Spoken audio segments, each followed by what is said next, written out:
নামনি অসমৰ পিছত উজনি অসমৰ গোলাঘাট জিলা উৰিয়ামঘাটত উচ্ছেদ হোৱা নিশ্চিত হৈছে। উৰিয়ামঘাটত চলিব দ্বিতীয়টো বৃহৎ উচ্ছেদ অভিযান। উৰিয়ামঘাটত প্ৰায় ৩,০০০ বিঘা মাটিত চলিব উচ্ছেদ অভিযান। প্ৰশাসন তথা বন বিভাগৰ লোকে ইতিমধ্যে প্ৰাৰম্ভিক জৰীপ আৰম্ভ কৰি উচ্ছেদ নিশ্চিত কৰিছে। উৰিয়ামঘাটৰ উচ্ছেদৰ প্ৰাৰম্ভিক কাম ইতিমধ্যে প্ৰশাসন তথা বন বিভাগে আৰম্ভ কৰিছে।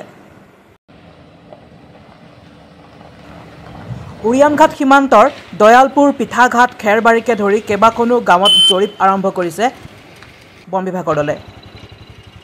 বন বিভাগৰ আৰু প্ৰশাসনৰ লোকসকল আহি ঠাইসমূহ পৰিদৰ্শন কৰে। অঞ্চলটোৰ কেইবাটাও দল সংগঠনে বেদখলকাৰী উচ্ছেদৰ পদক্ষেপ গ্ৰহণ কৰাৰ বাবে শলাগ লৈছে। News desk report, Golaghat diary. বিশেষকৈ আমাৰ অসমৰ যিটো জনগাঁথনি, এই জনগাঁথনি অস্বাভাৱিকভাৱে পৰিৱৰ্তন হৈ আহিছে। মুখ্যমন্ত্ৰীক আমি বাৰে বাৰে অসম চৰকাৰক বাৰে বাৰে আমি দাবী জনাই আহিছোঁ, কাৰণ আমি সদৌ-তায়াম ছাত্ৰ সন্থাই কেইবাবাৰো স্মাৰকপত্ৰ দিয়া হৈছে যে অসমৰ চুকে কোণে যি অবৈধ বেদখল হৈছে, এই বেদখলসমূহ মানে মুক্ত কৰিব লাগে।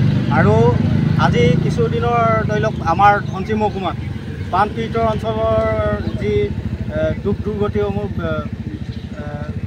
কাৰণে আহিছিলে, তেতিয়া আমি সদৌ-তায়াম ছাত্ৰ সন্থা বিষয়ববীয়াসকলে স্মাৰকপত্ৰ দিছিলে আৰু লগতে আমাৰ ধনশিৰিবাসী ৰাইজৰ দাবী জনাইছে যে আমাৰ চুবুৰীয়া ৰাজ্য নাগালেণ্ডৰ কাষত অবৈধভাৱে দখল কৰি আমাৰ বননীকৰণ যিখিনি আছে ধ্বংসযজ্ঞ চলাই আছে।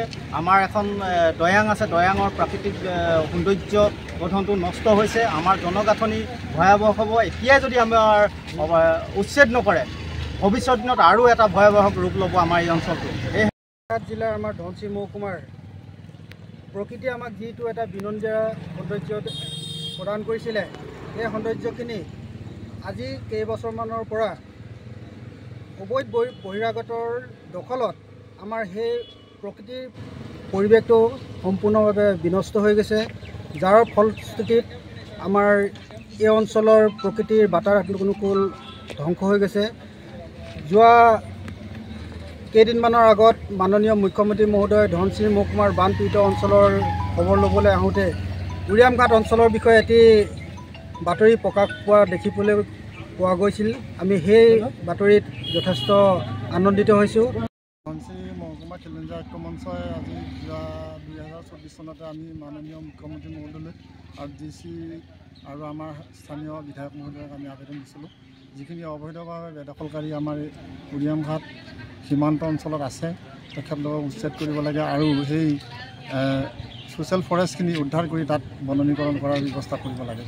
ইতিমধ্যে মাননীয় মুখ্যমন্ত্ৰী মহোদয়ে যিটো আশ্বাস দিছে, তাত আমি স্থানীয় ৰাইজ হিচাপে আৰু খিলঞ্জীয়া ঐক্য মঞ্চ হিচাপে আমি অসম গৰীয়া জাতি পৰিষদৰ সকলো সদস্যই তেখেতলোকক আমি স্বাগতম জনাইছোঁ।